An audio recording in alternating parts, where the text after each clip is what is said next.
Okay, so today we shall be talking about the cooperative marketing societies. We have already talked about in our previous video the producers cooperative society.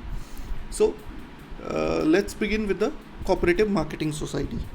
So what is cooperative marketing society? It's just an extension of producers cooperative society.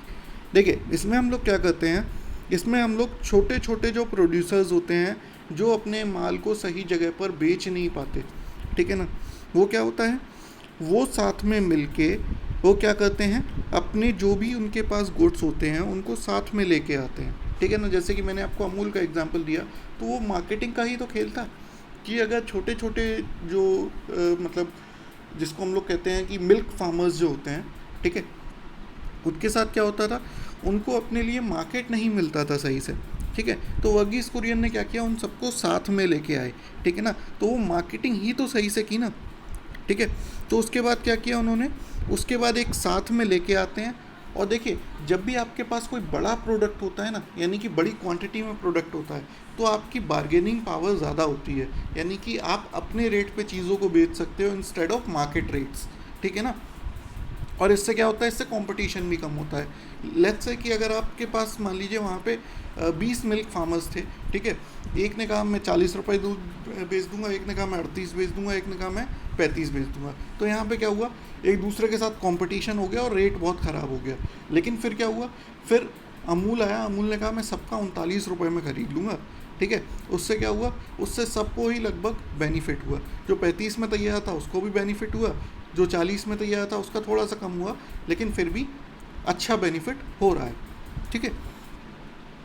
तो यहाँ पे क्या हुआ, फिर ये क्या करती है कोऑपरेटिव सोसाइटी, फिर क्या होता है कि ये एक तो आपकी बार्गेनिंग पावर बढ़ा देती है, ठीक है ना। मैंने जैसे आपको बताया कि आपकी बार्गेनिंग पावर बढ़ जाती है क्योंकि आपके पास क्वांटिटी ज़्यादा होती है, ठीक है ना। और फिर क्या करती है, बहुत सारे मार्केटिंग फंक्शंस आपके लिए परफॉर्म करती है कोऑपरेटिव सोसाइटी। इसमें क्या होता है, कोऑपरेटिव सोसाइटी आपने बनाई, एक वेयर हाउस खरीदा, ठीक है ना, जहाँ पे आपका सारा जो भी आपने प्रोड्यूस किया है उसको रखा जाएगा। उसके बाद ट्रांसपोर्टेशन के लिए अगर आप देखें तो छोटी छोटी सोसाइटीज़ में तो मतलब हायर करते हैं ट्रांसपोर्टेशन के लिए चीज़ें।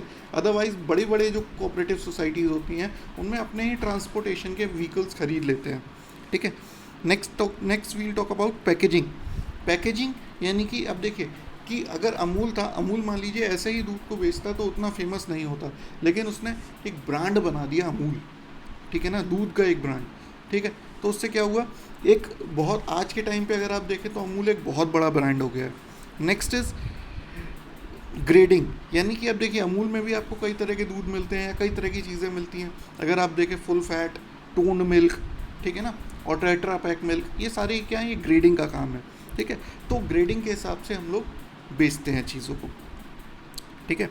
और फिर क्या होता है, जो प्रॉफिट होता है वो क्या होता है, मेंबर्स में according to their respective ratio in shares वो उसको डिवाइड कर देते हैं हम लोग, ठीक है ना। अगर किसी ने 10 किलो दूध दिया था तो उसको 10 किलो के हिसाब से पैसे मिल गए, 5 किलो दिया था 5 किलो के हिसाब से मिल गए, ठीक है ना। तो ये क्या हुआ, उनको रेस्पेक्टिव शेयर्स के हिसाब से पैसा मिल गया, लेकिन उन्हें एक बड़ा नाम मिल गया, बड़ा मार्केट मिल गया। नेक्स्ट इज, अब देखिए हम लोग कहते क्या हैं कि कोऑपरेटिव सोसाइटीज़ का मेन ऑब्जेक्टिव क्या होता है, ठीक है, कोऑपरेटिव मार्केटिंग सोसाइटी का। तो कोऑपरेटिव मार्केटिंग सोसाइटी का मेन ऑब्जेक्टिव होता है to ensure a steady and favourable market for the output of its members, यानी कि एक फेवरेबल मार्केट देने के लिए ये किया जाता है। To ensure the best price for the output, यानी कि आपको बिल्कुल सही प्राइस मिले किसी भी चीज़ का, ठीक है। To provide facilitate transportation, warehousing, packaging, यानी कि इसमें आपको ये सारी चीज़ें, वेयर हाउसिंग यानी कि कहाँ रखोगे आप इतना सारा दूध, ठीक है। नेक्स्ट इज ट्रांसपोर्टेशन, पहुँचाओगे कैसे, ठीक है। लेट्स से कि अगर अमूल के हम लोग अगर बात करें तो 10 किलो दूध बेचने कोई किसान कम से कम 50-60 किलोमीटर तो नहीं जाएगा ना, लेकिन अमूल ने क्या किया, अमूल ने स्टेट्स और लेट्स से कंट्री की भी बाउंड्रीज़ को पार कर लिया, ठीक है। उसके बाद पैकेजिंग, ठीक है ना। क्या होता है कि पैकेजिंग, आप किसी भी अगर 10 किलो आप दूध बेच रहे हो तो अपना कोई ब्रांड नहीं बना सकते आप, ठीक है ना। उसके लिए क्या चाहिए, आपको बड़ी क्वांटिटी में प्रोडक्ट चाहिए, ठीक है। तो पैकेजिंग भी यहाँ पे आप कर सकते हो। तो ये क्या हुआ, ये सारी चीज़ें आप अकेले से अफोर्ड नहीं कर सकते थे। जब 150 लोग एक साथ आएंगे तभी ये काम हो सकता है, ठीक है। Next is to ensure honest trading practices in weighing, measuring and accounting. अब देखिए क्या होता है कि यहाँ पे आपको सारा कुछ फेयर मिलता है। अमूल में जब आप जाते हैं, जब भी अमूल में जो लोग दूध बेचते हैं वो क्या होता है, वो जब दूध लेके जाते हैं तो उनको एक प्रॉपरली मशीन से सारा कुछ चेक होता है, चाहे वो वेट हो, चाहे उसमें दूध में कितना फ़ैट है, ये सारी चीज़ें प्रॉपरली चेक होता है, ठीक है ना। और उनका रोज़ का रोज़ अकाउंट मेंटेन होता है, तो किसी से कोई भी किसी भी तरह की धोखेबाजी नहीं होगी, ठीक है, चाहे वो वेट करने में हो, चाहे क्वालिटी में हो, और चाहे पैसे में हो, ठीक है। Next is to eliminate the middle man and have directly dealing with the customers. अब देखिए ये इसलिए और बनाई जाती है कि प्रोड्यूसर्स भी डायरेक्टली कस्टमर्स तक पहुंच सकें, और जो मिडिल मैन होता था, जो इकट्ठा करके ये सब काम बेचता था, ठीक है ना, सब चीज़ें जो बेचता था उसको ख़त्म करके, उसका प्रॉफिट ख़त्म करके डायरेक्टली जो प्रॉफिट हो वो प्रोड्यूसर्स को हो। Next we'll talk about cooperative credit society, ठीक है ना। कोऑपरेटिव क्रेडिट सोसाइटी क्या होती है, इसको भी देख लेते हैं एक बार। कोऑपरेटिव क्रेडिट सोसाइटी जो होती है बेसिकली, इसमें हम लोग क्या करते हैं, जैसे कि आपने सुना होगा लोकली हमारे यहाँ एक चीज़ होती है कमेटी, ठीक है ना। इसमें क्या होता है कि जो भी हमारे पास सेविंग है हम लोग इकट्ठी करके उसमें डाल देते हैं पैसा, ठीक है ना। एक क्रेडिट सोसाइटी बन जाती है, तो उसमें सारा पैसा इकट्ठा होता है, ठीक है। और जो जिसको पैसे की ज़रूरत ज़्यादा होती है वो लोन की तरह उस पैसे को ले लेता है कम इंटरेस्ट पे, कंपैरेटिवली कम इंटरेस्ट पे। और इसमें क्या होता है, जितने भी मेंबर्स हैं, ठीक है, वो क्या होता है, उनको बहुत कम इंटरेस्ट पे, एक तो मतलब जिसको पैसे की ज़रूरत थी उसको कम इंटरेस्ट पे, और लेट्स से कि मतलब कम फॉर्मेलिटीज़ के साथ पैसा मिल जाता है, ठीक है ना। तो क्या होता है कि ज़्यादातर लोगों का पैसा एक दूसरे के काम आने लगता है, ठीक है ना। और देखिए क्या होता है कि कमेटी जो होती है वो तो एक मतलब इलीगल चीज़ है, यानी कि लीगल चीज़ नहीं है हमारे यहाँ, लेकिन ये क्या है, ये हमारे यहाँ एक लीगल चीज़ है। यानी कि अगर हम लोग बात करें तो ये एकदम लीगली काम करता है हमारे यहाँ, कोऑपरेटिव क्रेडिट सोसाइटीज़ जो होती हैं, ठीक है ना।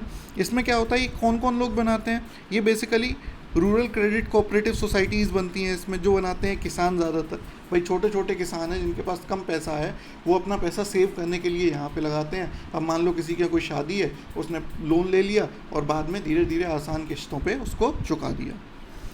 नेक्स्ट इज, और इसमें कौन कौन होते हैं लोग वो देख लेते हैं। Credit cooperative societies are in urban areas are known as urban banks. यानी कि क्रेडिट कोऑपरेटिव सोसाइटीज़ जो होती हैं वो क्या होता है, यहाँ पे अर्बन बैंक्स की तरह भी बनती हैं। आपने अगर ध्यान दिया हो तो पंजाबी कॉलोनी के सामने हमारे यहाँ एक credit cooperative society already work कर रही है, ठीक है। अब हम लोग देखते हैं इसका मेन मोटिव क्या होता है।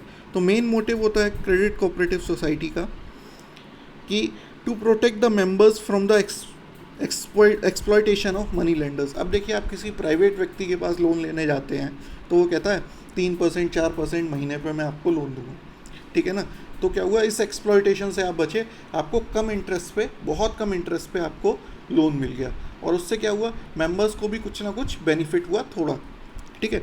Next is to ensure loans on easy terms and low rate of interest. यहाँ पे क्या हुआ, आपको लो रेट ऑफ इंटरेस्ट पे और ईजी टर्म्स पे, यानी कि बैंक की तरह से बहुत ज़्यादा तो उसमें टर्म्स एंड कंडीशंस नहीं हुई।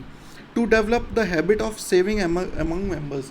इससे क्या होता है कि जो मेंबर्स होते हैं उनके अंदर एक सेविंग करने की, पैसे को बचाने की एक भावना आती है, ठीक है ना। And in our next video we shall be talking about cooperative farming society and cooperative housing society. Thank you.